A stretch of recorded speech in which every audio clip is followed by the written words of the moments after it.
महाभारत के चक्रव्यूह में अभिमन्यु का वध कैसे हुआ। दोस्तों, कुरुक्षेत्र में कौरवों और पांडवों के बीच 18 दिन तक घमासान युद्ध चला था। एक ओर धर्म के लिए लड़ने वाले पांडव थे, तो दूसरी ओर छल कपट और धोखा देने में माहिर कौरव। उन्होंने छल से युद्ध जीतने के लिए एक रणनीति बनाई। उनकी योजना थी कि वो अर्जुन को युद्ध में उलझाकर चारों भाइयों से दूर ले जाएंगे और फिर युधिष्ठिर को बंदी बनाकर युद्ध जीत लेंगे। दोस्तों, अब युद्ध वाले दिन कौरव सेना की एक टुकड़ी अर्जुन से युद्ध करते हुए उन्हें रणभूमि से दूर ले गई। वहीं गुरु द्रोणाचार्य ने युधिष्ठिर को बंदी बनाने के लिए चक्रव्यूह की रचना की, जबकि पांडवों में सिर्फ अर्जुन को पता था कि चक्रव्यूह को कैसे तोड़ना है। अर्जुन के दूर जाते ही गुरु द्रोणाचार्य ने पांडवों को ललकारते हुए कहा कि या तो युद्ध लड़ो या फिर हार मान लो। युद्ध के नियम के अनुसार युद्ध लड़ना जरूरी था। यदि युद्ध न करते तो भी हार जाते और युद्ध करते तो भी हार निश्चित थी। अब धर्मराज युधिष्ठिर को कुछ सूझ नहीं रहा था कि क्या करें और क्या न करें। उसी समय धर्मराज युधिष्ठिर के सामने एक युवक खड़ा हुआ और कहा, काकाश्री, मुझे चक्रव्यूह को तोड़ने और युद्ध करने का आशीर्वाद दीजिए। यह युवक कोई और नहीं बल्कि अर्जुन का पुत्र अभिमन्यु था। अभिमन्यु अभी मात्र 16 वर्ष का ही था, लेकिन सभी जानते थे कि वो युद्ध कौशल में अपने पिता के जैसा ही निपुण है।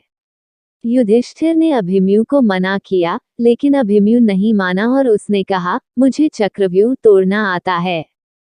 जब मैं अपनी माँ के गर्भ में था, तो पिता ने माँ को चक्रव्यूह तोड़ने का तरीका बताया था। बस तभी मैंने इसे सीख लिया था। मैं आगे रहूंगा और आप सब मेरे पीछे पीछे आइए। हार मानकर युधिष्ठिर ने अभिमन्यु की बात मान ली और सभी युद्ध के लिए तैयार हो गए। सबसे आगे अभिमन्यु था और बाकी सब उसके पीछे। अभिमन्यु को रणक्षेत्र में देखकर कौरव मजाक उड़ाने लगे कि यह छोटा बालक क्या युद्ध करेगा, लेकिन जब उन्होंने अभिमन्यु के युद्ध कौशल को देखा तो उनके पसीने छूट गए। आगे बढ़ते हुए अभिमन्यु ने दुर्योधन के पुत्र लक्ष्मण का मार गिराया और चक्रव्यूह में प्रवेश कर गया। उसके चक्रव्यूह में प्रवेश करते ही सिंधु के राजा जयद्रथ ने चक्रव्यूह का द्वार बंद कर दिया, ताकि चारों भाई चक्रव्यूह में प्रवेश न कर पाएं। अभिमन्यु आगे बढ़ता जा रहा था।